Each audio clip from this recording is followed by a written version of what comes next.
Hello, student thesis. Now we will have a continuation of the 17th century, which is the 18th century in Europe, starting with Pierre Fauchard, who is known as the father of modern dentistry, and he also wrote the first complete scientific description of dentistry, which is the Surgeon Dentist. So his book described the basic oral anatomy and functions, the signs and symptoms of oral pathology, operative methods for removing decay and restoring teeth and periodontal diseases, orthodontics, and replacing of missing tooth and tooth transplantation.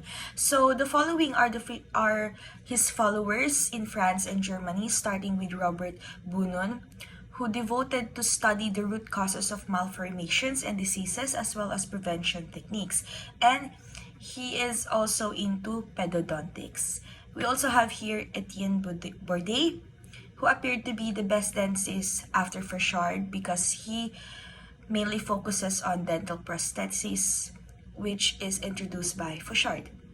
We also have Claude Mouton, who became dentist to the King of France and published his essay which deals with mechanical dentistry. And we also have Philippe Pfaff, who was the dentist of Frederick the Great of Prussia, which is based on the large part on Fauchard's book, The Surgical Dentist, but also it contains some things that were new. We also have Johann Bucking, who wrote the complete handbook on tooth extraction for practicing surgeons, and also Adam Brenner, who brought out the introductions to the knowledge necessary for a dentist.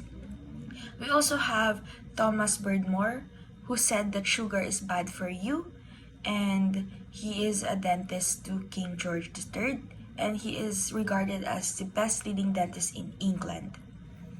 And he also explained that most rational methods of treating diseases, and that he also illustrated cases and experiments, and he proclaimed that the use of sugars is bad for our teeth.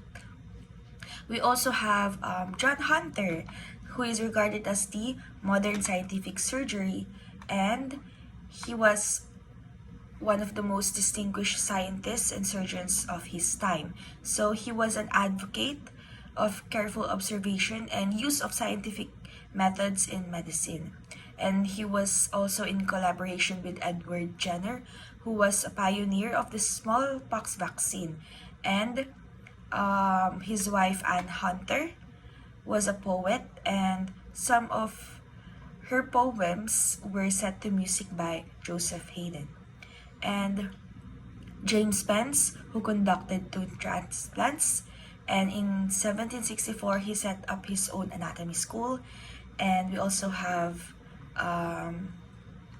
prosthetic dentistry. So now we're going to talk about prosthetic dentistry, which is pioneered by Pierre Fauchard, who says that many methods can be replaced to our lost teeth using substitutes made from carved blocks of ivory or bone. And he also introduced dental braces to correct the position of teeth, which uses gold wires and silk threads.